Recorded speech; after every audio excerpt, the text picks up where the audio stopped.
ప్రకటన గ్రంథం 1వ అధ్యాయము 10-11 వచనాలు అందరం కలిసి చదువుదాం. ప్రభు దినమందు ఆత్మ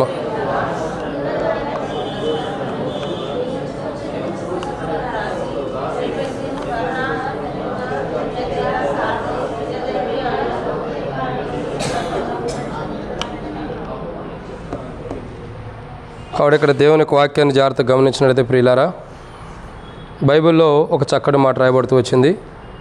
ఏమనంటే 7 సంఘములకు 7 ప్రాంతాల్లో ఉన్న ప్రజలకి పత్రిక రాసి పంపిన అనుభవాన్ని మనం చూస్తూ వస్తున్నాం.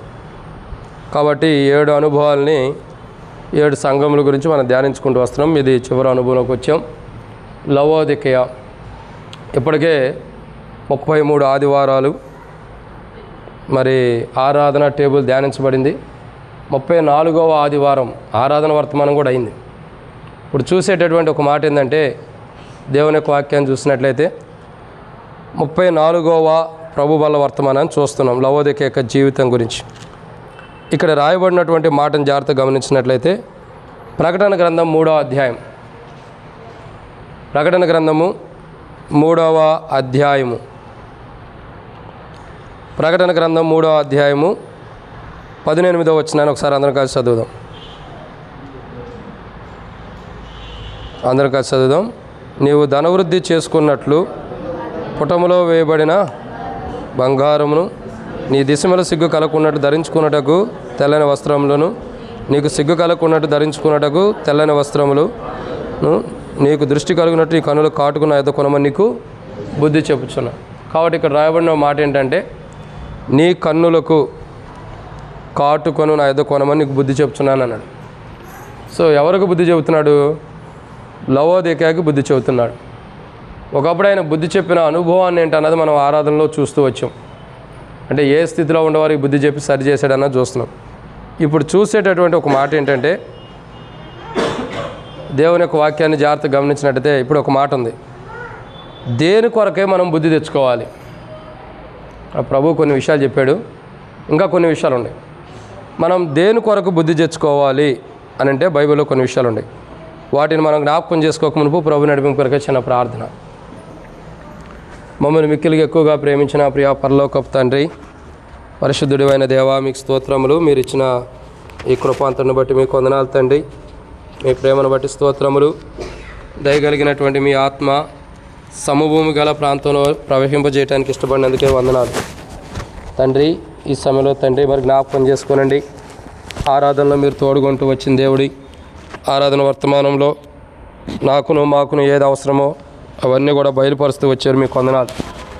మా యొక్క జీవితంలో మీ కృపలో మాకు అవసరమైన మాటలు మీరు అందిస్తూ వచ్చిన మీ ప్రేమంతటిని బట్టి మీకు వందనాలు ప్రభు. ఈ సమయంలో ప్రభు యొక్క బలలో ప్రవేశిస్తున్న సాయం చేయండి. బలవర్తమానం కొరకై నిలబడేవాడిని నేనైనా నిలబెట్టేది మీరు, మాట్లాడేవాడిని నేనైనా మాట్లాడించేది మీరు, నాలో ఆత్మనప్పటికీ ఆత్మని అభిషేకించేది మీరు.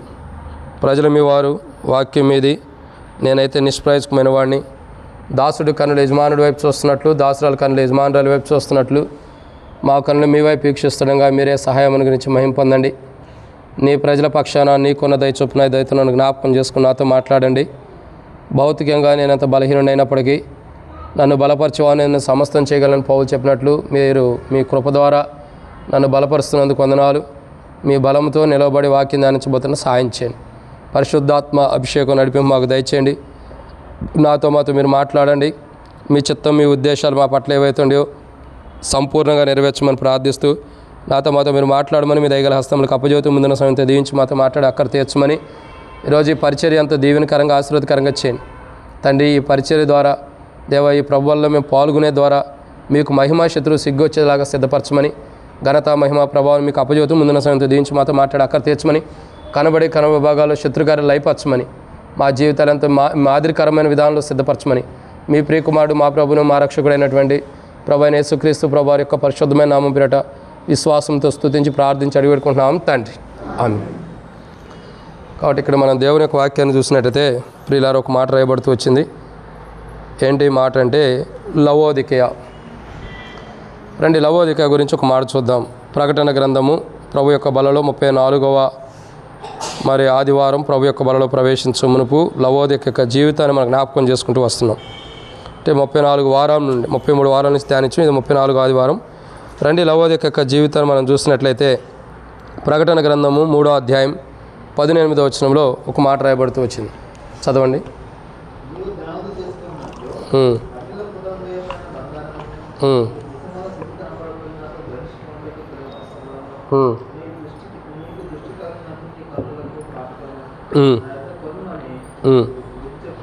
చాలా. కాబట్టి ఇక్కడ దేవుని యొక్క వాక్యాన్ని జాగ్రత్తగా గమనించిన ప్రియులారా, ఒక మాట రాయబడుతూ వచ్చింది. ఏమని ఉందంటే, నీకు బుద్ధి చెప్పుచున్నాను. కాబట్టి లవోదిక యొక్క స్థితిగతులు చూడగా లవోదికకి బుద్ధి చెప్పడానికి ప్రభు ఇష్టపడుతున్నాడు. కాబట్టి ఏ స్థితిలో ఉన్న లవోదికకి బుద్ధి చెప్పి సరి చేసాడు అన్నది ఆరాధనలో మనం చూస్తూ వచ్చాం. ఇప్పుడు మనం చూసేటటువంటి ఒక మాట ఏంటంటే, లవోదిక అంటే దేని కొరకై బుద్ధి తెచ్చుకోవాలి. ఒక లవోదిక అనే కాదు, మనమైనా సరే, తోటి విశ్వాసులమైనా సరే, దేని కొరకు మనం బుద్ధి తెచ్చుకోవాలి అని అంటే బైబిల్లో కొన్ని విషయాలు ఉన్నాయి. ఒక మాట జ్ఞాపకం చేసుకుంటూ వద్దాం. మొదటి కోణాన్ని చూద్దాం. బైబిల్లో రాయబడిన మాట చూసినట్టయితే దేని కొరకై లవోదిక బుద్ధి తెచ్చుకోవాలి అని అంటే మొదటి మాటను మనం చూద్దాం. రండి, దేవుని యొక్క వాక్యంలో నుండి అపోస్తలుడైన పౌలు కొలస్సీలకు రాసిన పత్రిక 3వ అధ్యాయం. అపోస్తలుడైన పౌలు కొలస్సీలకు రాసినటువంటి పత్రిక 3వ అధ్యాయం 16వ వచనం. అపోస్తలుడైన పౌలు కొలస్సీలకు రాసిన పత్రిక 3వ అధ్యాయం 16వ వచనం.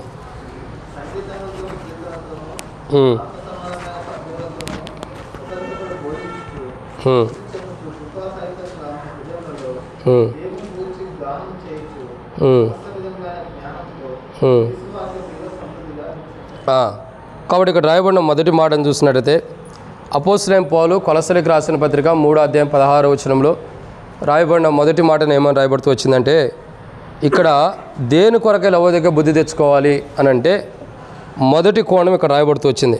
ఏమని? క్రీస్తు, లాస్ట్లో రాయబడుతూ వచ్చింది, క్రీస్తు వాక్యమును మీరు సమృద్ధిగా నివసింపనీయుడి. ఎందుకు బుద్ధి తెచ్చుకోవాలి లవోదిక? బుద్ధి చెబుతున్నాడు అపోస్తలుడైన పౌలు కొలస్సీలకు రాసి కొలస్సీలో ఉన్న ప్రజలకు బుద్ధి చెబుతున్నాడు. ఎందుకు లవోదిక బుద్ధి తెచ్చుకోవాలి అని అంటే మొదటి మాటను ఇక్కడ చూస్తున్నాము. ఎందుకు లవోదిక బుద్ధి తెచ్చుకోవాలా? వాక్యమును ఏం చేయాలా? ఇక్కడ రాయబడి క్రీస్తు వాక్యమును మీలో సమృద్ధిగా నివసింపనీయుడు. అంటే క్రీస్తు యొక్క వాక్యము సమృద్ధిగా మనలో నివసించడం కొరకై మనం ఏం చేయాలా? బుద్ధి తెచ్చుకోవాలి.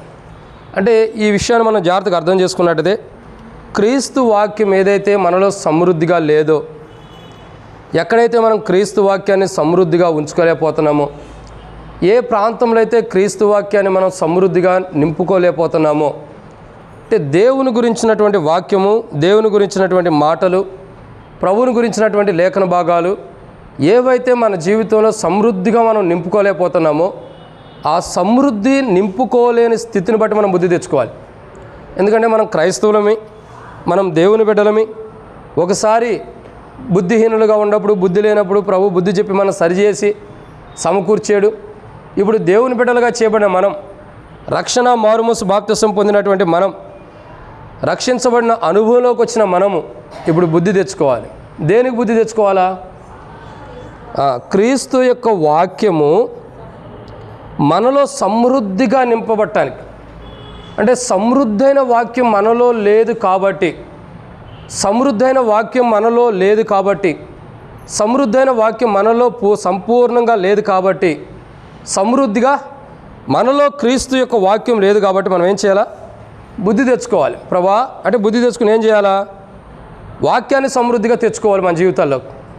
వాక్యాన్ని మన జీవితంలోకి సమృద్ధిగా తెచ్చుకోవాలి.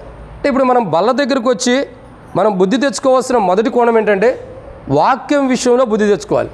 ఎందుకు? సమృద్ధైనటువంటి వాక్యమును మన జీవితాల్లోకి మనం రానికోకుండా, మన జీవితంలోకి మనం అనుమతించుకోకుండా, సమృద్ధైన వాక్యాన్ని మన జీవితాల్లో మనం ఉంచుకోకుండా ఉంటున్నాం కాబట్టి, అంటే వాక్యం అనేది మన జీవితంలో సమృద్ధిగా ఉన్నప్పుడు మనం ఎలా ఉంటాం చెప్పండి? ఎలా ఉంటాం? ఆత్మీయంగా ఉంటాం, సంతోషంగా ఉంటాం, ఇంకా ప్రభు కొరకు ఎదురు చూస్తాం, చాలా అనుభవాలు ఉంటాయి. కానీ ఇక్కడ మొదటి కోణాన్ని మనం చూసినట్లయితే ప్రియులారా, సమృద్ధైన వాక్యము మనలో నివసించడం కొరకు మనం ఏం చేయాలా? బుద్ధి తెచ్చుకోవాలి. అంటే బుద్ధి ఎందుకు తెచ్చుకోవాలి? ఎక్కడైతే సమృద్ధైన వాక్యం మనలో లేదో, దేనిని బట్టి అయితే సమృద్ధైన వాక్యం మనలో నివసించలేదు, దేనిని బట్టి అయితే మనం సమృద్ధైన వాక్యాన్ని మనం పోగొట్టుకుంటూ వస్తున్నాము, దేనిని బట్టి అయితే సమృద్ధైన వాక్యం మనలో నివసించుకోకుండా మన బలహీనతలు, మన పొరపాట్లు, మన అవిధేయతలు అడ్డుగా వస్తున్నాయో దానిని మనం ఏం చేయాలా? సరి చేసుకోవాలి. ప్రభా, ఇదిగో పలానా విషయంలో నాలో, పలానా సందర్భంలో, పలానా పరిస్థితుల్లో నాలో సమృద్ధిగా వాక్యం నింపబట్టలేదు, నాలో వాక్యము సమృద్ధిగా నింపబడతలేదు. కారణం ఏంటంటే ప్రభా, నా జీవితంలో నేను బుద్ధి తెచ్చుకోవాల్సిన విషయం ఉంది. ఎందుకంటే వాక్యం సమృద్ధిగా నింపుకునే విషయంలో నేను బుద్ధి కలిగి ఉండాలి. నేను ఈరోజు బుద్ధి తెచ్చుకోవాల్సిన మొదటి కోణం ఏంటంటే, లవోదికయ చెబుతున్నాడు, నేను నీకు నీకు ఏమంటున్నాడు లవోదికయతో? చదవండి ఆ మాట. ప్రకటన గ్రంథం 3వ అధ్యాయం 18వ వచనం. నీకు బుద్ధి చెప్పుచున్నాను అన్నాడు. ఈరోజు మనకెందుకు బుద్ధి చెబుతున్నాడు ప్రభు? లవోదికయ స్థితిగతులు ఉంటాయి, కానీ మన స్థితిగతులు చూడగా మనం ఎందుకు బుద్ధి తెచ్చుకోవాలంటే, మొదటి కోణము సమృద్ధిగా దేవుని వాక్యం మనలో నింపబట్టడానికి మనం బుద్ధి తెచ్చుకోవాలి. ఎందుకు తెచ్చుకోవాలండి? సమృద్ధిగా దేవుని వాక్యం మనలో నింపబట్టడానికి. అంటే ఇప్పుడు మనం బల దగ్గరికి వచ్చిన మన జీవితంలో, బలలో ప్రవేశించే మన జీవితంలో, ప్రభు యొక్క బలలో చేవేసే మన జీవితంలో వాక్యం ఎంతవరకు ఉంది? అర్థమవుతుందండి? వాక్యము ఎంతవరకు ఉంది? బహుశా మనం ఒక తూకం వేసుకుందాం. తూకం అంటే కాట, ఇంకేమంటారు? రాయలసీమలో అయితే తక్కెడ అట్లా అంటారు ఆ ప్రాంతాల్లో. కాబట్టి కాటనే కదా. ఒక కాంట వేసి చూద్దాం. అంటే మన జీవితంలో మనం ఎంతవరకు వాక్యం మన జీవితంలో ఉంది, మన జీవితంలో ఎంతవరకు నింపబడి ఉంది అన్నది ఒక్కసారి మనం కాంట వేసి చూసుకుంటే మనం ఎంతవరకు నింపబడ్డాం అనేది మనకు అర్థమైద్ది. అసలు మన క్రైస్తవ జీవితంలో, మన విశ్వాస జీవితంలో, మన ప్రార్థనా జీవితంలో, మనం జీవించే క్రైస్తవ జీవితంలో వాక్యం అన్నది మన హృదయంలో సమృద్ధిగా ఉండాలి. వాక్యం ఎలా ఉండాలి? సమృద్ధిగా ఉండాలి. అయితే లవోదికయ యొక్క స్థితిగతులు ఎలా ఉన్నాయి? లవోదికయకు బుద్ధి చెప్పడానికి గల కారణం, లేదా మనం బుద్ధి తెచ్చుకోవడానికి గల కారణం ఏంటంటే, వాక్యము సమృద్ధిగా లేకపోతే, వాక్యము సమృద్ధిగా ఉండకపోతే, వాక్యము సమృద్ధైన అనుభవంలో మనలో ఉండకపోతే మనం ఏం చేయాలా? బుద్ధి తెచ్చుకోవాలి. ఇది మొదటి మాట. కాబట్టి దేవుని యొక్క వాక్యాన్ని చూసినట్టు ప్రియులారా, మొదటి కోణాన్ని చూస్తున్నాం. దేని కొరకే లవోదికయ దేని కొరకు బుద్ధి తెచ్చుకోవాలి? ఎందుకొరకు లవోదికయ బుద్ధి తెచ్చుకోవాలంటే, వాక్యాన్ని సమృద్ధిగా నింపబడి అనే అనుభవంలో ఉండటానికి. సమృద్ధైన వాక్యం ఇప్పుడు లవోదికయలో ఉందా? లేదు. లవోదికయలో సమృద్ధైన వాక్యం ఉంటే పాపం ఎందుకు పడిద్ది? ప్రభు ఎందుకు బుద్ధి చెప్పాల్సి వచ్చింది? అది పాప జీవితంలో ఉండొచ్చు, లోకపు జీవితంలో ఉండొచ్చు. వాక్యాన్ని విడిచిపెట్టింది ఒక మాటలో చెప్పాలంటే లవోదికయ. వాక్యానికి దూరంగా ఉంటుంది లవోదికయ. వాక్యాన్ని మర్చిపోయిన విధానం ఉంటుంది లవోదికయ. అందుకనే వాక్యపు జీవితం లవోదికయలో లేదు కాబట్టే బుద్ధి తెచ్చుకోమంటున్నాడు. లవోదికయ నీకు నేను బుద్ధి చెబుతానని ఎందుకంటున్నాడు? ఏ విషయంలో బుద్ధి చెప్పబోతున్నాడు? ఏ విషయంలో లవోదికయ బుద్ధి తెచ్చుకోవాలంటే, వాక్యం సంపూర్ణంగా తనలో నివసింప చేసుకోలేనందుకు బుద్ధి తెచ్చుకొని, అయ్యా పలానా విషయంలో పలానా సందర్భాన్ని బట్టి నాలో వాక్యం సమృద్ధిగా నివసిస్తున్నా, నాలో వాక్యం సమృద్ధిగా లేదు, నన్ను క్షమించు ప్రభు అని బుద్ధి తెచ్చుకోవాలి. బుద్ధి తెచ్చుకుని ఏం చేయాలా? సమృద్ధిగా వాక్యాన్ని నింపబట్టడం కొరకు తన హృదయాన్ని అర్పించుకోవాలి. అలా అర్పించుకోలేనప్పుడు లవోదికయ బలలో పాల్గొన్నా అది క్షేమకరమైంది కాదు. ఇది మొదటి మాట. రెండవ విషయాన్ని చూద్దామండి. లవోదికయ దేని కొరకు అంటే ఎందు నిమిత్తమై బుద్ధి తెచ్చుకోవాలి? దేని కొరకు బుద్ధి తెచ్చుకోవాలి? ఒకటి, సమృద్ధిగా వాక్యం తనలో క్రీస్తు యొక్క సమృద్ధి అనే వాక్యము తనలో నివసించడం కొరకు బుద్ధి తెచ్చుకోవాలి. రెండవదిగా చూసినట్లయితే రండి, దేవుని యొక్క వాక్యాన్ని చూసినట్లయితే అపోస్తలుడైన పౌలు కొరింథీయులకు రాసిన మొదటి పత్రిక 10వ అధ్యాయం 11-12 వచనాలు. ఈ సంగతులు దృష్టాంతముగా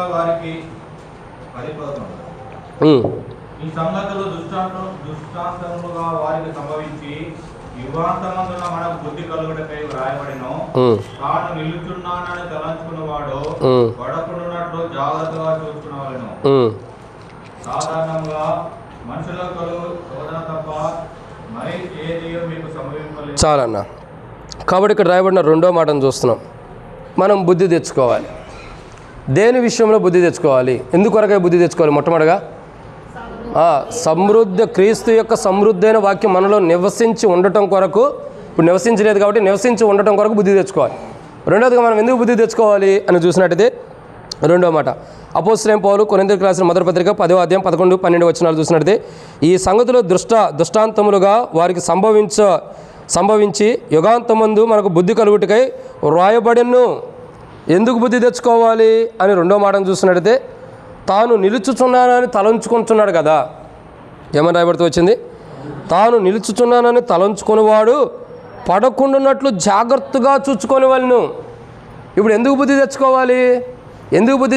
పౌలు చెబుతున్నాడు, కానీ మనం కూడా ఎందుకు బుద్ధి తెచ్చుకోవాలంటే, మనం నిలిచి ఉండామని మనం అనుకుంటాం.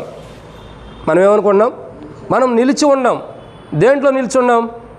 ప్రభు అంటాడు, నాలో ఫలింపని ప్రతి తీగను తీసి పారవేస్తానన్నాడు. నాలో ఫలించి ప్రతి తీగ మరి అధికంగా ఫలించాలన్నాడు. అంటే నాలో ఫలింపని మనమేమనుకుంటాం? క్రీస్తులో నిల్చున్నాం అనుకుంటాం. ఎక్కడ నిల్చున్నాం అనుకుంటున్నాం? క్రీస్తులో. నేను క్రీస్తులో ఉన్నాను, క్రీస్తులో నివసించి ఉన్నాను, క్రీస్తులోనే నివసించి జీవిస్తూ ఉన్నాను, నేను క్రీస్తుకు వెలుపటలేను అని మనం అనుకుంటాం. కానీ ఒక విషయం ఏంటి తెలుసా? ఇక్కడ రాయబడిన మాట ఏంటంటే, తలంచుకుంటామంట. మనం ఏం చేస్తున్నాం? తలంచుకుంటున్నాం. ఏమని? నేను క్రీస్తులోనే ఉన్నాను, నేను క్రీస్తులోనే నివసిస్తున్నానని మనంతటి మనం తలంచుకుంటాం. మనం అనుకుంటాం, నేను క్రీస్తులోనే ఉండా, నేను ప్రభువులోనే ఉండా, నాకేంటి, నేను ఎక్కడున్నాను? క్రీస్తులోనే ఉండా, ప్రభులోనే ఉండా, నాకేంటి అని మనం అనుకుంటూ వస్తాం. కానీ బైబిల్ చదువుతున్న మాట ఏంటి? తాను నిలుచుచున్నానని తలంచుకున్నవాడు పడకుండాన్నట్లు జాగ్రత్తగా చూసుకోవాలంటే బుద్ధి తెచ్చుకోవాలి. ఎక్కడ పడిపోతున్నాడో, ఎక్కడ పడిపోవడానికి సమీపంగా ఉన్నాడో, ఎక్కడ కాలు జారిపోయి పడిపోబోతున్నాడో, ఆ విషయంలో కాలు జారిపోయి పడిపోతాను. కానీ విశ్వాస జీవితంలో, క్రైస్తవ జీవితంలో, ఆత్మీయ జీవితంలో ఎక్కడైతే పడిపోయే స్థితి ఉందో దాని విషయంలో బుద్ధి తెచ్చుకోవాలి. పడిపోయే స్థితి కాదు, పడిపోయిన స్థితిలో బుద్ధి తెచ్చుకోవాలి. పడిపోయిన స్థితిలో ఉన్న దాని విషయమై బుద్ధి తెచ్చుకోవాలి. ఇది యుగాంతమందు, ఇది ఇప్పుడు సరి చేసుకుని ఇప్పుడు బుద్ధి తెచ్చుకుంటే యుగాంతమందు మన జీవితం ఎలా ఉండిద్ది? క్షేమకరంగా, మేలుకరంగా ఉంటుంది. అలా బుద్ధి తెచ్చుకోలేనప్పుడు, అలా సరి చేసుకోలేనప్పుడు, అలా సరైన విధానంలో బుద్ధి కలిగి ఉండలేనప్పుడు నష్టపోతాం. కాబట్టి బలలో పాల్గొనే ప్రతి క్రైస్తవుడైనా, ప్రతి దేవుని బిడ్డ అయినా, రక్షణ మార్మోస్ బాప్తిసం పొందిన ప్రతి క్రైస్తవుడు కూడా తన జీవితాల్లో గుర్తుంచుకోవాల్సిన రెండో కోణం ఏ విషయంలో బుద్ధి తెచ్చుకోవాలి? మొదటిగా తనలో క్రీస్తు యొక్క వాక్యం సమృద్ధిగా లేని విషయాన్ని బట్టి బుద్ధి తెచ్చుకుని సమృద్ధిగా నింపుకోవాలి క్రీస్తు యొక్క వాక్యం. రెండోదిగా ఏ విషయంలో బుద్ధి తెచ్చుకోవాలంటే, ఏ విషయంలో? తాను పడిపోకుండా ఉండాలని తలంచుకుంటున్నాడు, కానీ అది కాదు, పడుకోకుండా ఉండటం కొరకు. అంటే పడిపోకుండా ఉండటం కొరకు తలంచుకోవడం ఏంటి అంటే అర్థం ఏంటి? నేను పడిపోవటం లేదు. చూడండి అక్కడ ఏమో రాయబడుతూ వచ్చింది, తాను నిల్చున్నానని తలంచుకున్నవాడు పడకుండానట్లు, అంటే పడిపోతాడు. ప్రభు ఏమన్నాడు? నేను నీతిమంతుని పిలవటానికి రాలేదన్నాడు. అవునా? నేను నీతిమంతుల్ని పిలవటానికి రాలేదని ఒక మాట అన్నాడు. ఇంకేమన్నాడు ప్రభుని గురించి చూడగా మీలో గొప్పవాడిగా పరలోక రాజ్యంగా ఉండాలంటే ఎలా ఉండాలి? అల్పుడుగా ఉండాలి. అంటే ఇక్కడ నేను పరలోక రాజ్యంలో గొప్పవాడిని, పరలోక రాజ్యంలో గొప్పవాడిని అంటే పరలోక రాజ్యంలో గొప్పవాడిగా ఉంటామా? ఉండం. బైబిల్ చెప్పే మాట ఏంటి? నువ్వు పరలోక రాజ్యంలో గొప్పవాడిగా ఉండాలంటే ఇక్కడ అల్పుడుగా ఉండాలి. అంటే ఇక్కడ ఈ ఓవరాల్గా చెప్పబడే మాట ఏంటంటే, మనం పడిపోకూడదు. మనం ఏం చేయబడాలా? పడిపోకుండా ఉండినట్లు మనము జాగ్రత్త పడాలి. మన జీవితాన్ని మనం చాలా జాగ్రత్తగా చూసుకోవాలి. ఎక్కడ పడిపోబోతున్నాం, ఎక్కడ పడిపోవడానికి సమీపంగా ఉన్నాం, కాలు జారిపోతున్నామా, విశ్వాస జీవితంలో పడిపోతున్నామా, క్రైస్తవ జీవితంలో పడిపోతున్నామా, ప్రార్థనా జీవితంలో పడిపోతున్నామా, ప్రభుని ఆరాధించే విషయంలో పడిపోతున్నామా, ప్రభుతో ఉండే సహవాస విషయంలో పడిపోతున్నామా? అంటే నిలిచి ఉండామని అనుకుంటున్నాం. నేను నిలిచే ఉన్నాను, నేను దేవుని బిడ్డగానే ఉన్నాను, నేను దేవుని బిడ్డగా జీవిస్తూనే ఉన్నాను అని అనుకుంటున్నాం, కానీ నిలిచిలేం. పడిపోయిన అనుభవంలోకి వచ్చేసాం. కానీ ఇప్పుడు పడిపోయిన అనుభవం ఉండేవారికి ఏం కలగాల? బుద్ధి కలగాలి. విశ్వాస జీవితంలో, ప్రార్థన జీవితంలో, క్రైస్తవ జీవితంలో, ప్రభుని వెంబడించే విషయంలో, ప్రభు సన్నిధిలో ఉండే విషయంలో ఎక్కడైతే మన విశ్వాస క్రైస్తవ జీవితంలో మనం పడిపోయి ఉన్నామో ఆ విషయంలో మనం ఏం చేయాలా? బుద్ధి తెచ్చుకోవాలి. ప్రభు పలానా విషయంలో నేను తప్పిపోయా, పలానా విషయంలో పడిపోయా, పలానా విషయంలో నేను నిలిచున్నాను అనుకుంటున్నాను, కానీ జారిపోయిన అనుభవం, పడిపోయిన అనుభవం, తప్పిపోయిన అనుభవం నాలో ఉంది. నాకు బుద్ధి చెప్పడానికి నువ్వు ఇష్టపడ్డావు. ఈరోజు నేను బుద్ధి తెచ్చుకుంటున్నా. నేను పడిపోయిన స్థితి నుండి లేవనెత్తబడటానికి ఇష్టపడుతున్నా. నన్ను లేవనెత్తు. అలా లేవనెత్తడం కొరకై కలువరి శిల్లో నీ రక్తాన్ని కార్చి, నీ దేహం దున్నబడి, ఆ దున్నబడిన దేహం కార్చబడిన రక్తము ద్వారా నా జీవితాన్ని కడిగి ఇప్పుడు ఆ దేహంలో ఆ రక్తంలో పాల్గొనటానికి నన్ను సమీపస్తుడిగా చేస్తున్నావు ప్రభా. నేను ఒప్పుకుంటున్నా, పడిపోయిన నా స్థితి, జారిపోయిన నా క్రైస్తవ జీవితాన్ని తిరిగి నిలవబెట్టి ప్రభుని మనం ఏం చేయాలా? ప్రార్థన చేసుకోవాలి. ఇదన్నమాట. ఇది రెండో విషయం. మూడో మాటను చూద్దామండి. మూడో మాటను మనం జాగ్రత్తగా చూసినట్టయితే, ఏ విషయంలో లవోదికయ దేని కొరకై, అంటే ఎందుకు లవోదికయ బుద్ధి తెచ్చుకోవాలి? మొట్టమొదటిగా ఎందుకు తెచ్చుకోవాలా? క్రీస్తు వాక్యం తనలో నివసించలేదు కాబట్టి ఆ విషయంలో బుద్ధి తెచ్చుకోవాలి. రెండు, ఏ విషయంలో బుద్ధి తెచ్చుకోవాలా? పడిపోకున్నట్లు జాగ్రత్తగా చూసుకోవడానికి బుద్ధి తెచ్చుకోవాలి. మూడోదిగా ఏ విషయంలో బుద్ధి తెచ్చుకోవాలి లవోదికయ అని చూసినట్లయితే, రండి దేవుని యొక్క వాక్యాన్ని చూసినట్లయితే పరిశుద్ధమైన బైబిల్ గ్రంథం నుండి అపోస్తలుడైన పౌలు కొరింథీయులకు రాసిన మొదటి పత్రిక 14వ అధ్యాయం.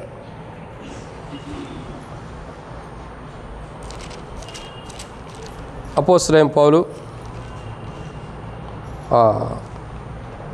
కొరింథీయులకు రాసినటువంటి పత్రికలోనే మనం ఒక మాటను చూడగలుగుతూ వస్తాం. ఏమనంటే చిన్నపిల్లల్లా కాకుండా 20వ వచనం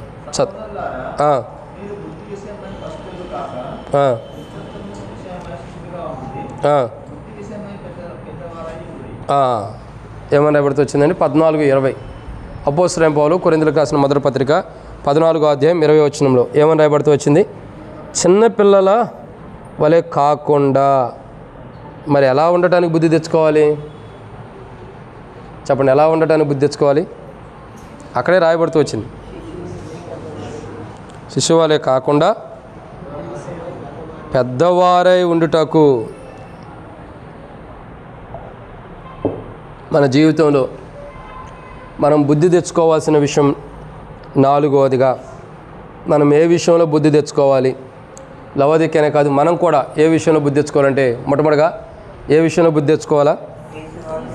క్రీస్తు వాక్యం మనలో సమృద్ధిగా నివసింపబడటానికి మనం బుద్ధి తెచ్చుకోవాలి. రెండు, ఏ విషయంలో బుద్ధి తెచ్చుకోవాలా? కాలు పడిపోకుండా, అంటే క్రీస్తులో మనం నిలబడి, క్రీస్తులో పడిపోకుండా, మామూలుగా పడిపోవడం కాదు, క్రీస్తులో పడిపోకుండా నివసించడం కొరకు మనం బుద్ధి తెచ్చుకోవాలి. ఎక్కడ పడిపోయి ఉన్నాం? మూడు, ఏ విషయంలో మనం బుద్ధి తెచ్చుకోవాలి అని అంటే, మూడో మాటను ఇక్కడ రాయబడుతూ ఉన్నమాట. లవోదికయనే కాదు, మనం కూడా ఏ విషయంలో? పెద్దవారై ఉండే విషయంలో బుద్ధి తెచ్చుకోవాలంట. అంటే మనం ఎలాంటి వారికి ఉంటున్నాము? అక్కడ రాయబడుతూ వచ్చింది కదా, సహోదరులారా మీరు బుద్ధి విషయమై పసిపిల్లలు కాక దుష్టత్వము విషయమై శిశువులుగా ఉండుడి. బుద్ధి విషయమై మనం ఎలా ఉండాలి చెప్పండి? ఇప్పుడు పెద్దవారుగా ఉండాలి. ఏ విషయంలో పెద్దవారుగా ఉండాలి? అన్ని విషయాల్లో పెద్దవారుగా ఉండాలి. ఒక్కొక్కసారి మనం ఎలా ఉంటామంటే చిన్నపిల్లల చేష్టలు చేస్తాం. ఏం చేస్తాము? చిన్నపిల్లల చేష్టలు ఎలా ఉంటాయి? మీరు చెప్పండి, నాకు తెలుసుకొని. మీరు చెబితే త్వరగా ముగిచ్చేస్తాను. చిన్నపిల్లల చేష్టలు ఎలా ఉంటాయి? ఈ విషయం త్వరగా ముగిద్దాం. చిన్నపిల్లల యొక్క చేష్టలు ఎలా ఉంటాయి చెప్పండి? ఎవరికి తెలీదా? చిన్నపిల్లలే.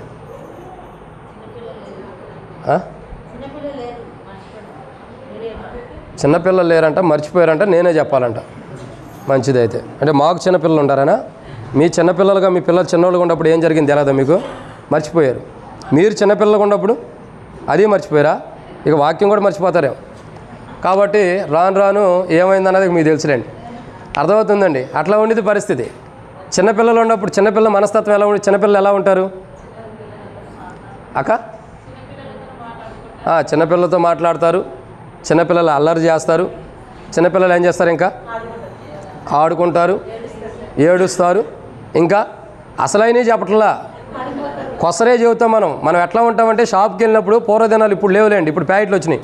పూర్వదినాలు కిరాణా షాప్కి వెళ్ళినప్పుడు 1 కేజీ బియ్యం ఇమ్మన్నాం అనుకోండి, ఆయన ఖచ్చితంగా కేజీ బియ్యం దూసి ఇచ్చాడనుకో, కొసరే కొద్దిగా అనేవాళ్ళం. ఆ కొసరే మనం చెబుతున్నాం, అసలైంది తూకింది చెప్పట్లా. ఏమంటే చిన్నపిల్ల యొక్క జీవితాల్లో చిన్నగా ఏమంటాయి? అల్లర్లు ఉంటాయి, ఆటపాటలు ఉంటాయి, కొట్టుకుంటారు, తిట్టుకుంటారు, ఇంకా ఏడుస్తారు, ఇంకా నవ్వుతారు, ఇంకా చాలా విషయాలు ఉన్నాయి. అంటే ఇప్పుడు కొరింథీలో ఉన్న సంఘస్థులు ఎలా ఉండరు మీరు చెప్పండి? కొరింథీలో ఉన్న సంఘస్థులు ఎలా ఉండరు? చిన్నపిల్లల లాంటి వారుగానే ఉండరు. ఇక కొరింథీలో ఉన్న సంఘస్థులు కానీ, కొరింథీలో ఉన్నటువంటి మనుషులు కానీ, కొరింథీలో ఉన్నటువంటి మనస్తత్వం కలిగినటువంటి ప్రజలు, క్రీస్తు యొక్క మనస్తత్వం పొంది ఉన్నాం అనుకున్న ప్రజలు ఎలా ఉండారంటే చిన్నపిల్లల్లాగానే ఉంటారు, ఇంకా అలా పెరిగిన అనుభవం లేదు. మరొక మాట పౌలు అంటాడు, మీరు ఇంకా పాలు తాగే స్థితిలోనే ఉండారని. ఎలా ఉంటారు? ఎన్ని సంవత్సరాలని పాలు తాగుతారు? ఒక తల్లి తన బిడ్డకి ఇండియన్ కల్చర్ కలిగినటువంటి తల్లి అయితే సంవత్సరం 2 సంవత్సరాలు పాలు ఇచ్చింది. అదే అమెరికా కాదులేండి, మనకు తెలియదు అమెరికా సంగతి. ఇస్రాయేల్ దేశంకి సంబంధించిన ఎబ్రీ స్త్రీలు అయితే 5-6 సంవత్సరాలు ఖచ్చితంగా పాలు ఇస్తారు. అవునా? ఇంకెన్ని సంవత్సరాలు పాలు తాగుతారు? పిల్లలు ఎన్ని సంవత్సరాలు పాలు తాగుతారు? మ్యాక్సిమం బైబిల్ ప్రకారం 5 సంవత్సరాలు. ఇప్పుడు మీరు రక్షించబడి ఎన్ని సంవత్సరాలు? పోనీ మారుమోసు పొంది ఎన్ని సంవత్సరాలు? పోనీ బాప్తిసం తీసుకుని ఎన్ని సంవత్సరాలు? అవన్నీ నీకు ఎందుకు బ్రదర్ అంటారా? అవసరం ఇప్పుడు మరి, కావాలి. ఎందుకు? పిల్లలు అంటే సరే, ఒక 5 సంవత్సరాల వరకు మనం పిల్లలు అనుకోండి.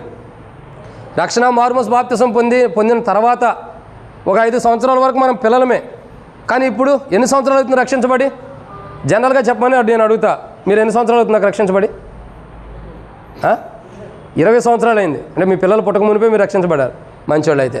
మీరన్నా ఎన్ని సంవత్సరాలు? 25. మంచిది అయితే. ఓకే, భార్య 20 చెప్పింది కాబట్టి భర్త ఇంకొక 5 పెంచుకుంటున్నాడు. ఎప్పుడైనా భర్త ప్రాధాన్యతలోనే ఉండాలి, మంచిదైతే. మరి ఇన్ని సంవత్సరాల నుంచి రక్షించబడి ఉన్న మన జీవితంలో ఇంకా పిల్లలుగానే ఉంటామేంటి? అపోస్తలుడైన పౌలు కొరింథీయులకు రాస్తూ అంటున్నారు, మీరు పిల్లల వలే కాక పిల్లల లాంటి శిశువుల లాంటి మనస్తత్వం ఉంది మీలో. పిల్లల లాంటి శిశువుల లాంటి మనస్తత్వం ఉంది. మీరు ఎలా ఉండాలి? అసలు మీరు ఎలాంటి వారు? చదవండి ఆ మాట, చివరిలో చదవండి. బుద్ధి విషయమై మీరు పెద్దవారు ఉండి. ఏ విషయంలో మనం బుద్ధి తెచ్చుకోవాలి? ఇప్పుడు పెద్దవారుగా ఉండటానికి బుద్ధి తెచ్చుకోవాలి. మనం రక్షించబడిన వారమే, మారుమోసు పొందిన వారమే, బాప్తిసం తీసుకున్న వారమే, రక్షణ మారుమోసు అనుభవం ఉన్నవారమే. కానీ చిన్నపిల్లల చేష్టలు ఇంకా మనలో నుంచి పోవాలా, చిన్నపిల్లల యొక్క మనస్తత్వం మనలో నుంచి పోవాలా. మీరే జ్యోతి వచ్చారు కదా, చిన్నపిల్లలు ఎలా ఉంటారు? ఆటలు ఉంటాయి, పాటలు ఉంటాయి, ఆడుకుంటారు, పాడుకుంటారు, ఇంకా అల్లరి చేస్తూ ఉంటారు, ఇంకా ఏడుస్తారు, ఇంకా ఇవన్నీ పోవాలి. ఏంటి? నవ్వుతారు, మంచిది. కాబట్టి మన జీవితంలో ఏంటంటే క్రైస్తవ జీవితం మారాలి. మనం పిల్లల్లాంటి స్వభావం, పిల్లల్లాంటి మనస్తత్వం మనం ఉండకూడదు. రాను రాను మనం ఎలాంటి వారు అవుతున్నాం? తగ్గించబడిన వారుగా, చిన్నపిల్లలుగా, వయసు చిన్నపిల్లల స్థితిలోకి మనం తీసుకెళ్తలా. మన వయసు ఎలా ఉంది? రాను రాను ఒక మెట్టు ఎదుగుతున్నట్టే ఉంది. ఒక్కొక్క రోజు పడిందంటే, ఒక గడియ పడిందంటే ఒక వయసు పెరిగినట్టే ఉంది. అవునా కదా? నన్ను కూడా దేవుడు సజీవుడు గుంచితే వచ్చే డిసెంబర్ 18 అంటే ఈ నెల 18వ తారీఖుకి నాకు కూడా మళ్ళీ కొత్త సంవత్సరం వచ్చింది. ఇంకో సంవత్సరం పెరిగిపోయినట్టే కదా. ప్రతి ఒక్కరికి సంవత్సరం పెరుగుతూనే వస్తుంది. అంటే మనం ఎలాంటి వారం పెద్దవాళ్ళు అవుతున్నాం, కానీ చిన్నపిల్లలు అవట్లా. కానీ క్రైస్తవ జీవితంలో, విశ్వాస జీవితంలో, ప్రార్థన జీవితంలో, ప్రభువుని వెంబడించే జీవితంలో, ప్రభుత్వండే సావాస జీవితంలో, కొరింథీయుల్లో ఉన్నవారు కానీ, లవోదికీయలో ఉన్న ప్రజల యొక్క అనుభవాలు కానీ ఎలా ఉండే? మరి ఇంకా చిన్నవారు ఉంటే వాళ్ళు పెద్దోళ్ళు ఎప్పుడు అవుతారు? ఒక మనిషి పెద్దవారు కావడానికి ఎన్ని సంవత్సరాలు కావాలా? ఒక మనిషి పెద్దవారు కావడానికి ఎన్ని సంవత్సరాలు కావాలి సహజంగా? 18 సంవత్సరాలు వస్తే ఓటు హక్కు వచ్చింది కాబట్టి పెద్దోళ్ళ కింద లెక్కేయచ్చు. 18 సంవత్సరాలకు ముంగట పిల్లోడి కింద లెక్కే. ఓటు హక్కు లేదు కాబట్టి, కౌంటింగ్లో లేడు కాబట్టి పిల్లోడి కింద లెక్కే. అంటే మనకి ఇంకెన్ని సంవత్సరాలు కావాలి? ఆల్రెడీ 20 సంవత్సరాలు అని చెబుతున్నాం, 25 సంవత్సరాలు అని చెబుతున్నాం. సరే 25లో 5 తీసేయి, పిల్లవాడికి 5 సంవత్సరాలు ఉండవు. 20 సంవత్సరాలు 5 సంవత్సరాలు తీసేయి, 15 సంవత్సరాలు. ఇంకా 15 సంవత్సరాలు పెద్దవారికి ఉండాల్సిన, 15 సంవత్సరాలు పెద్దవారి యొక్క అనుభవం ఉండాల్సిన మనము ఇప్పుడు ఎలా ఉంటున్నాం? ఇప్పుడు ఏ జీవితాన్ని జీవిస్తున్నాం? ఎటువంటి క్రైస్తవ జీవితంలో ఉంటున్నాం? మనం ఇంకా పిల్లలం కాదు. మనం అల్లరితో కూడిన ఆటపాటలు కానీ, చిల్లర పనులు కానీ, చిన్న పనులు కానీ, కొట్లాటలు, గొడవలు కానీ ఏవి ఆడుకోవడానికి మనం చిన్నపిల్లలం కాము. పౌలు అంటున్నాడు, మీరు పెద్దవారుగా ఉండాలి, మీరు పెద్దవారుగా జీవించాలి. మీరు పెద్దవారుగా ఉండటం కొరకే మనం ఏం చేయాలా? బుద్ధి తెచ్చుకోవాలని బైబిల్ అంటుంది. ఈరోజు మన జీవితంలో చిన్నపిల్లల లాంటి జీవితం, చిన్నపిల్లల లాంటి మనస్తత్వం, చిన్నపిల్లల లాంటి వైఖరి మనలో ఉంటే దాని విషయంలో మనం ఏం చేయాలా? బుద్ధి తెచ్చుకోవాలి. అది ఎవరెవరు తెచ్చుకోవాలి బుద్ధి? నేనైనా, మీరైనా, అందరం కూడా బుద్ధి తెచ్చుకోవాలి. అదే బైబిల్ చెబుతుంది. కాబట్టి ఇక్కడ చూసినటువంటి ఎన్నో మాట ఇది. మూడవదిగా చూసినట్టుదే చిన్నపిల్లల వలె కాక పెద్దవారు వలె ఉండటానికి బుద్ధి తెచ్చుకోవాలి. అంటే ఇప్పుడు చిన్నపిల్లల మనస్తత్వం ఎక్కడుందో అక్కడ బుద్ధి తెచ్చుకోవాలి. మనం జీవించే జీవితంలో చిన్నపిల్లలకి ఎక్కడ ఉంటున్నాం? చిన్నపిల్లల లాంటి మనస్తత్వం ఎక్కడ ఉంది? చిన్నపిల్లలు ఏం చేస్తారు చెప్పండి? చిన్నపిల్లలు ఇప్పుడు మా పిల్లలు ఉంటారు, నేను చెప్తా మా పిల్లల గురించి. వాళ్ళకి ఏదన్నా నేను స్వీట్ కొనుక్కొచ్చాను అనుకోండి, చాక్లెటో స్వీటో కొనుక్కొచ్చాను అనుకోండి, పెద్ద కాదు కానీ చిన్నపిల్లలు ఇద్దరు కొట్టుకుంటారు, నాకు కావాలి నాకు కావాలని కొట్టుకుంటారు. ఎందుకు కొట్టుకుంటున్నారు? వారి చిన్నపిల్లలు కాబట్టి నాకు కావాలని కొట్టుకునే స్వభావం వారికి ఉంది. మళ్ళీ కొట్టుకుంటారు. కొంతసేపటికి ఏమైంది, నేను ఎవరినైనా తిట్టాను అనుకో వాళ్ళిద్దరిలో, రెండో వచ్చి మళ్ళీ నా మీద దెబ్బేసింది. ఎందుకు?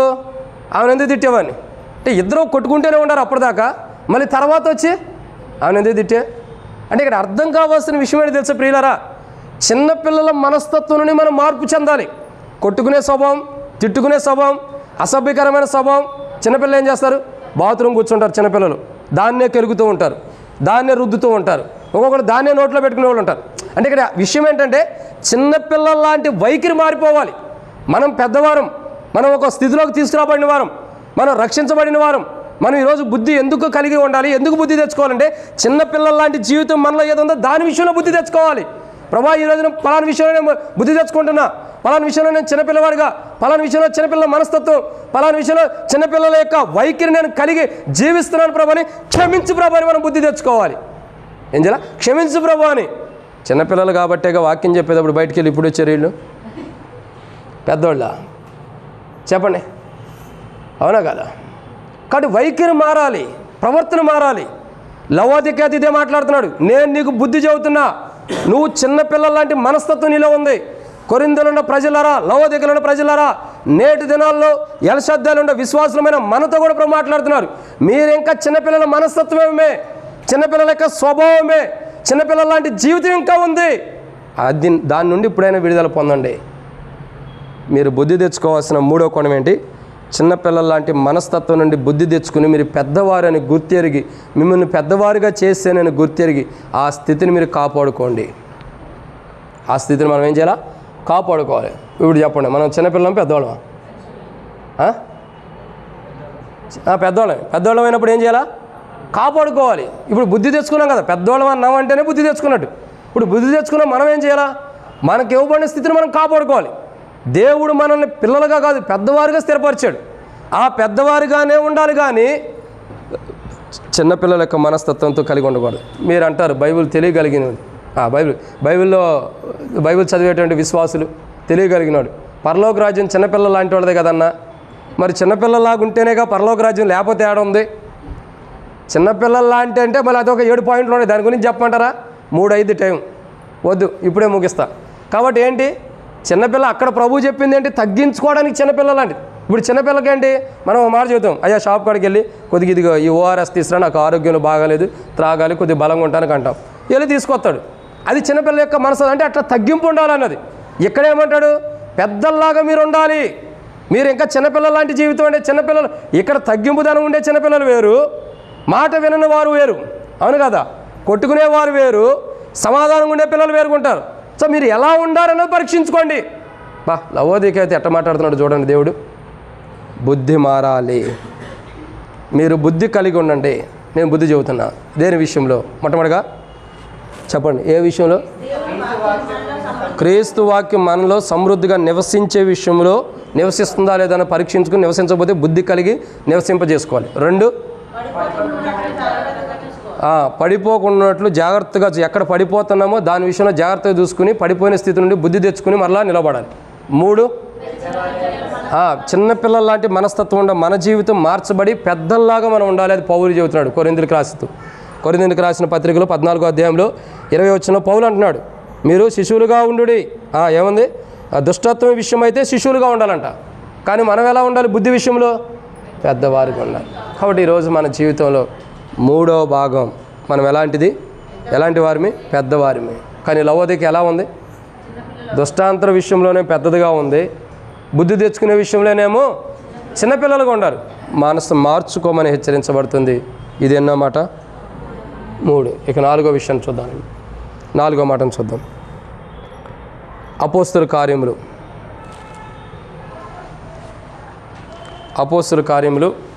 20వ అధ్యాయం 31వ వచనం. అపోస్తలుల కార్యములు 20వ అధ్యాయం 31వ వచనం.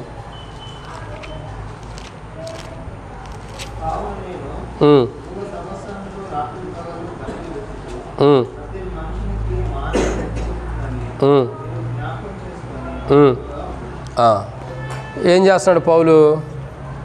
అపోస్తలుడైన పౌలు ఇక్కడ కొన్ని విషయాలు చెబుతూ అపోస్తల కార్యంలో ఏమంటున్నాడు? బుద్ధి తెచ్చుకోండి అంటున్నాడు. ఏ విషయంలో? లేకపోతే బుద్ధి చెబుతున్నాడు. ఏ విషయంలో చెబుతున్నాడు? ఎవరు బుద్ధి తెచ్చుకోవడానికి బుద్ధి చెబుతున్నాడు? చూడండి, 4వ విషయం, మెలకుగా ఉండని వారికి. ఎవరికి బుద్ధి చెబుతున్నాడు? మెలకుగా ఉండనటువంటి వారికి. మరి మెలకుగా లేకపోతే ఏం జరిగిద్ది? మనందరికీ బాగా పరిచయమైనటువంటి వాక్య భాగమే మత్తయి సువార్త 25వ అధ్యాయము 10వ వచనం కానించి మనం చూస్తే మనందరికీ పరిచయమైనటువంటి పరిచయమైనటువంటి వాక్య భాగ్యమే. ఏంటి ఆ వాక్య భాగ్యం? ఆ వాక్యము బుద్ధి కలిగిన కనికులు, బుద్ధి లేనివారు. బుద్ధి లేనివారు ఏం చేయబడుతున్నారు? బుద్ధి కలిగిన వారు. మరి అదే మరి ఇక్కడ ఎందుకు ఎవరు బుద్ధి తెచ్చుకోవాలి? మెలకుగా లేనివారు బుద్ధి తెచ్చుకోవాలి. కొంతమందికి బుద్ధి చెప్పాడు యేసు ప్రభువు వారు. ఏ విషయంలో బుద్ధి చెప్పాడు? మీరు చూడొద్దు కానీ చెబుతున్నా వినండి. మత్తయి సువార్త, లూకా సువార్త, ఇంకా 4 సువార్తల్లో కూడా మనం చూసినట్టయితే ఆయా కోణాలు అక్కడక్కడ కనబడుతూ వస్తాయి. కానీ కొన్ని విషయాలు నేను చెబుతున్నా. యేసు ప్రభువు వారు గెత్సమనే తోటలోకి వెళ్ళి ప్రార్థన చేస్తున్నాడు పస్కా భుజించిన తర్వాత, అంతే కదా. ఇక చివరి గడియలో ఎక్కడికి వెళ్ళి? గెత్సమనే తోటలో ప్రార్థన చేస్తున్నాడు. ఎందుకు ప్రార్థన చేస్తున్నాడు? సిలువకు అప్పగించబడుతున్నాడు కాబట్టి ఆ సిలువను జయించడానికి ప్రార్థన చేస్తున్నాడు. ప్రార్థన చేస్తున్నాడు లేదా? ప్రార్థన చేస్తున్నాడు. ఇప్పుడు ఆయన ప్రార్థన చేస్తుంటే ఆయనతో పాటు కొంతమంది వెళ్ళారా లేదా? వెళ్ళారు. వాళ్ళు ఎవరు? వాళ్ళు ఒక 2 పేర్లు చెప్పండి. పేతురు, ఈ పేర్లు మనం బాగా గుర్తుంటాయి. సరే, వీళ్ళిద్దరు వెళ్ళారు. వీళ్ళిద్దరితో పాటు ఇంకొంతమంది ఉన్నారు. ఆడ ప్రార్థన చేస్తున్నారు. ప్రార్థన చేస్తుంటే 2 భాగాలుగా విభజించాడు. కొంతమందిని ఒక చోట ఉంచాడు, మరి కొంతమందిని ఇంకో చోట, ఈయన ఇంకో చోట ఉన్నాడు. ఇప్పుడు యేసు ప్రభువు ప్రార్థన చేసి కొంతసేపు ప్రార్థన చేసి తిరిగి వస్తాడు. ఎక్కడికి వెళ్ళాడక్క? తిరిగి వస్తున్నాడు. ఎక్కడ తిరిగి వచ్చాడు? ఏడ తిరిగి వచ్చాడు? ఆయన ఇంటికి ఆయన వెళ్తల్లా, శిష్యుల యొద్దకు వచ్చాడు. శిష్యుల యొద్దకు తిరిగి వచ్చినప్పుడు శిష్యులు ఏం చేస్తున్నారు? మరి అది విషయం. ఈరోజు క్రైస్తవ జీవితం అలాగే ఉంది. నిద్రపోతున్నారు. నిద్రపోతున్న వాళ్ళకి ఏం చెప్పాడు? మీరు ఒక్క గడియైనా మెలుకోలేరా? మెలుకోకుండా ఏం చేయాలి? అది ప్రాముఖ్యత. మరి ఏది? ఇప్పుడు నేను అడుగుతా, మనం ఇంటికాడ గత ఆదివారం తర్వాత నుండి బల్ల పాల్గొన్న తర్వాత నుండి ఈ ఆదివారం బల్ల పాల్గొన్నంత వరకు ఎంతవరకు ప్రార్థన చేసాను? చేతులెత్తండి. ఏదో పొద్దున్నే లేచి ప్రార్థన, ఏదో కొంతసేపు ప్రార్థన చేసేది కాదండి. ప్రభువుతో ప్రార్థనా జీవితం మెలకుగా ఉన్నవారు చేతులెత్తండి. ప్రార్థనా జీవితం కలిగి ఉన్నారంటే ప్రభుత్వం మెలకుగా ఉండట్టే. ఏదో ఉదయాన్నే లేకుండానే ప్రభా నీ కొందనాలు, నన్ను పొద్దున్నే సజీవుడిగా లేపే ప్రభా నీ కొందనాలని, ఈ ప్రార్థన కాదక్క. నువ్వు రాత్రి చేయి, పగల చేయి, ఎక్కువసేపు ఎంతసేపు ప్రభుత్వం మెలకుగా ఉండవు నువ్వు. అది నాకు కావాల్సిన మాట. ఈరోజు మనం దేవుని బిడ్డలమే, ప్రార్థన చేసేవారమే, మందిరానికి వస్తున్నాము. ప్రార్థన అంటే ఏంటో మనకు తెలుసు. ప్రార్థన యొక్క భాగం, ప్రార్థన యొక్క విభాగం ఏంటో, ప్రార్థన యొక్క అనుభవం ఏంటో మనకు తెలుసు. కానీ ఎంతవరకు ప్రార్థన చేస్తున్నాం? ఎంతవరకు ప్రార్థనా పరులుగా ఉంటున్నాం? ఎంతవరకు ప్రార్థనా జీవితం కలిగి ఉంటున్నాం? ఎంతవరకు ప్రార్థన చేస్తూ వస్తున్నాం? ప్రార్థన చేసే క్రైస్తవుడే మెలకుగొండట్టు. మెలకుగొన్న క్రైస్తవుడికి బుద్ధి చెప్పాల్సిన అవసరం లేదు. ఇప్పుడు ఏ విషయంలో మనం బుద్ధి తెచ్చుకోవాలి? మెలకుగా ఏ విషయంలో లేము? ప్రార్థన విషయంలో. ఆ మాటే ప్రభు అంటున్నాడు కదా శిష్యులతో కూడా. మత్తయి సువార్త కానీ లూకా సువార్త కానీ మీరు చదవండి.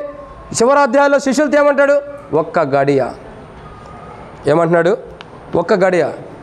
ఇప్పుడు నా దేహం అంటుంది నీకు ఆకలేస్తుంది, ముగించమంటుంది. కాబట్టి ఎంత గడియ చెప్పండి? ఎందుకంటే ఒక్క గడి అయినను, ఒక్క గడియ మేలుకొని ఉండలేవా? ఒక్క గడి అయినా మేలుకొని ఉండి. అంటే క్రైస్తవ జీవితం ఇదేనా? ఏదో రక్షించబడ్డాం, ప్రభుతో పాటు ఉంటున్నాం, ప్రభుతో అద్భుతాలు చేస్తున్నాడు, మేము కూడా చూస్తున్నాం, ప్రభు ఏం చేస్తున్నాడో అది కూడా మేము కూడా చూస్తున్నాం, ప్రభుతో పాటు ఉన్నాం, ప్రభుతో పాటు వెళ్తున్నాం. ఇదేనా? ప్రభు ఆశీర్వదించి రొట్టెలు ఇచ్చాడు, అందరూ పంచండి అంటే పంచుతున్నాం. ఇదేనా క్రైస్తవ జీవితం? ఏం చేయాలా? మెలకుగా ఉండాలి. ఏం చేయాలండి? మెలకుగా ఉండాలి. మనం ప్రార్థనా జీవితంలో మెలకుగా ఉండామా? నిద్ర అవుతుందాక? వాక్యం జోలపడినట్టుంది. మంచిదైతే మీకు కూడా ఆకలి అవుతుంది. టైం ఏమో 12:48 అవ్వలేదు, అప్పుడే ఆకలి అవుతుంది. కాబట్టి నేనంటే ట్యాబ్లెట్ వేసుకున్నా కాబట్టి టైంకి ఆకలేదు. నీకేముందక్క? మంచిదైతే. కాబట్టి ఇక్కడ చూడండి కొద్దిగా ఆర్గ్యుమెంట్. కాబట్టి దేవుని యొక్క వాక్యాన్ని చూసినట్లయితే ఏం కావాలండి? బుద్ధి. ఏ విషయంలో? మెలకుగా ఉండే విషయంలో. అసలు ప్రార్థన జీవితంలో ఎంత మెలకుగా ఉంటున్నాం? ఎంతవరకు ప్రార్థన జీవితం మెలకుగా చేస్తున్నాం? ఎంతవరకు ప్రార్థన జీవితం కలిగి ఉంటున్నాం? ప్రార్థన జీవితంలో మెలకుగా ఎంతవరకు ఉన్నాం? ఒక క్రైస్తవుడు తాను ప్రార్థన చేస్తున్నాడంటే తాను క్రైస్తవ జీవితంలో మేలుకుగా ఉండట్టే, మేలుకొని ఉన్నట్లే. మేలుకొని ఉన్నవాడికి ఏం జరిగింది చెప్పండి అక్క? మేలుకొని ఉన్నవాడికి మేలు జరిగింది. సరే, అక్క చెప్పింది కూడా కరెక్టేనండి, మేలు జరిగింది. ఎట్లా? ఇప్పుడు నిద్రపోతూ ఉన్నారు అంటే ఇక్కడ క్షమించండి, ఇక్కడ నిద్రపోయేవాడు నేను అంటలా, ఎవరైనా నిద్రపోతుంటే మిమ్మల్ని అంటలేదని. నిద్రపోతే విశ్వాస జీవితంలో నిద్రపోయేవాడు ఉంటారు. ప్రభు ఏమన్నాడు? మీలో అంటే అక్క జయం లేదు లేకుండా ఎవరైనా, ఇదిగో మత్తయి సువార్త 24:44 వచ్చిన ఏముంది? మీరు అనుకున్న గడియల్లో మనిషి కుమారుడు వస్తాడు కాబట్టి మీరును సిద్ధముగా ఉండడే అని ఉంది. పై వచనాలు చదివినట్టయితే 42, 43 వచనాలు చూసినట్టయితే దొంగ ఏ జామున వచ్చినో మీకు తెలియదు కనుక మీరు ఎలా ఉండాలా? ఇప్పుడు ప్రార్థన జీవితంలో మెలకుగా ఎందుకు ఉండాలి? విశ్వాస జీవితంలోకి సాతానుడు దొంగ వలె ప్రవేశించుకోకుండా ఉండటానికి మనం మెలకుగా ఉండాలి. అవునా? ఏదేను తోటలో ఉండవారు ప్రభుతో పాటు ప్రార్థన జీవితం కలిగి ఏదేను తోటలో ఉండవారిలో వారి జీవితం దగ్గర కూడా సాతానుడు ప్రవేశించింది. ఈరోజు బల్లలో పాల్గొని ప్రభు యొక్క దేహం ప్రభు యొక్క రక్తంలో పాల్గొనే క్రైస్తవుల దగ్గర కూడా సాతాను ప్రవేశించింది. అందుకే ప్రార్థనా జీవితంలో మనం మెలకుగా లేము. ఒక మాట అడగొచ్చా మీరు అనుమతిస్తే? ఒక్కొక్కరు నిలబెట్టి మీరు రోజుకి ఎంతసేపు ప్రార్థన చేస్తారు? నిలబెట్టవసరం. మామూలుగా అడిగితే ఏమని చెబుతాం? ఎంతసేపు అని చెబుతాం? గంట 2 గంటలు చేస్తారక్క చెప్తారు, చేయరు. మరి అది మన మంచివాళ్ళం. అటు చూడండి మన జీవితం ఎలా ఉందో. ప్రియుడా, బైబిల్ చెబుతున్న మాట అర్థం చేసుకో. లవోదిక స్థితి బాగోలా, లవోదిక యొక్క స్థితిగతులు చూడగా, లవోదిక యొక్క మనస్తత్వం చూడగా, లవోదిక ఎలా ఉంది? మెలకు కలిగిన జీవితం లేదు. దొంగొచ్చి దొంగతనం చేసుకెళ్ళడానికి సిద్ధంగా లవోదికే ఉంది. లవోదిక దగ్గరికి దొంగ రావచ్చు, దొంగతనం చేసుకుని వెళ్ళవచ్చు. ఎందుకని? అది మెలకుగా లేదు. మెలకుగా ఉందంటే ప్రార్థన జీవితం ఉండట్టే. ఈరోజు బలలో పాల్గొన్నామంటే ఊరకనే కాదు, బలలో ప్రవేశిస్తున్నామంటే ఊరకనే కాదు, భక్సింగారు సావాసాలు ఉండమంటే ఊరనే కాదు. మనం ఈ తలుపు ఓపెన్ చేసి ఉందా? వదిలే. ఏమని చెప్పుకుంటాం? భక్సింగారు సావాసాలు ఉంటూ మేము భక్సింగారు సావాసం అయ్యి అంటాం. మరి ఆయన ప్రార్థన మోకాళ్ళ జీవితం ఏది? మేము యేసు ప్రభువారి బిడ్డలం, ఆయనతో పాటు ఉన్నామంటాం. మరి ఆయన మెలకుకుంటాడు, మనమేది? అంటే ఆయనైతే మెలకుకుండొచ్చు, మనం మెలకుకుండకూడదు. భక్సింగారు సావాసమే కానీ ఆయన మోకాళ్ళ ప్రార్థన జీవితం ఉండొచ్చు. కానీ మనకైతే మోకాళ్ళ నొప్పులు యవ్వన ప్రాయంలోనే వచ్చేసినాయి. మోకాళ్ళ ప్రార్థన జీవితం ఏది? క్రైస్తవ జీవితం ఏది? అందుకే బైబిల్ అంటున్న మాట జాగ్రత్తగా గమనించాలి. ఇలా ప్రతి మాట మనకు అవసరమైంది. లవోదిక యొక్క స్థితిగతులు చూడగా మెలకుగా లేదు, నిద్రపోయే అనుభవం ఉంది. కాబట్టే దొంగొచ్చి దొంగతనం చేయడానికి సిద్ధంగా ఉంటాడు. అందుకే చెబుతున్నాడు, నీ జీవితంలో దొంగతనం జరగబోతుంది, దొంగ రాబోతున్నాడు కాబట్టి బుద్ధి తెచ్చుకుని నువ్వు మెలకుగా ఉండు. ఏం చేయాలా? నీ జీవితం దొంగల పాలు కాకూడదు. దొంగల పాలు అయింది. యెరూషలేము నుండి ఎరుకోకి వెళ్ళే ప్రాంతంలో ఉండే వ్యక్తి దొంగల చేతిలో చిక్కబడ్డాడు. ఏమైంది చెప్పండి? దొంగల చేతిలో చిక్కబడిన తర్వాత ఏమైంది? దెబ్బలు పడ్డాయి, కొడుతూ వచ్చారు, గాయపరుస్తూ వచ్చారు, ఇంకా చచ్చిపోయే స్థితికి వచ్చాడు. ప్రియుడా, ఈ మధ్యాహ్న కాల సమయంలో మనం దొంగల చేతిలో చిక్కబడకూడదు. దొంగ మన క్రైస్తవ జీవితాన్ని దొంగిలించకూడదు. కానీ మనం ఏం చేయాలా? మెలకుగా ఉండాలి. ఏ విషయంలో మెలకుగా ఉండాలా? ప్రార్థనా జీవితాన్ని మెలకుగా ఉంటే నీ ప్రార్థనా జీవితాన్ని బట్టి సాతానుడు నీలో ప్రవేశించుకొని నీలో దొంగతనం జరగకోకుండా నువ్వు కాపాడుకుంటావు. కాబట్టి ఎన్నో మాట ఇది? 4వదిగా. కాబట్టి ప్రియులారా, దేవుని యొక్క వాక్యాన్ని చూసినట్టయితే బైబిల్ రాయబడుతున్న మాట 4వ కోణం దేని కొరకు? మెలకుగా ఉండటం కొరకే మనం బుద్ధి తెచ్చుకోవాలి. అంటే ప్రార్థనా జీవితంలో, విశ్వాస జీవితంలో, క్రైస్తవ జీవితంలో ఎక్కడైతే మనం మెలకుగా లేమో ఆ మెలకుగా లేని క్రైస్తవ జీవితాన్ని బట్టి మనం ఏం చేయాలా? బుద్ధి తెచ్చుకుని ఇప్పటికైనా ఎక్కడ మెలకులుగా లేమో అక్కడ బుద్ధి తెచ్చుకోమని ప్రభు చెబుతున్నాడు. అట్లా బుద్ధి తెచ్చుకున్న వారిమై ఇక నుండైనా మెలకుగలిగిన ప్రార్థనా జీవితాన్ని కలిగి ఉంటా ప్రభు అని ఎవరైతే బుద్ధి తెచ్చుకున్నట్టే సరి చేసుకుంటారో అట్టి వారి బలలో పాల్గొనడానికి యోగ్యులు. అట్టి వారికి ఉండాలని లవోదికయ పట్ల ప్రభు ప్రణాళిక, మన పట్ల కూడా అదే. ఇది 4వ మాట. 5వ విషయాన్ని చూద్దారండి.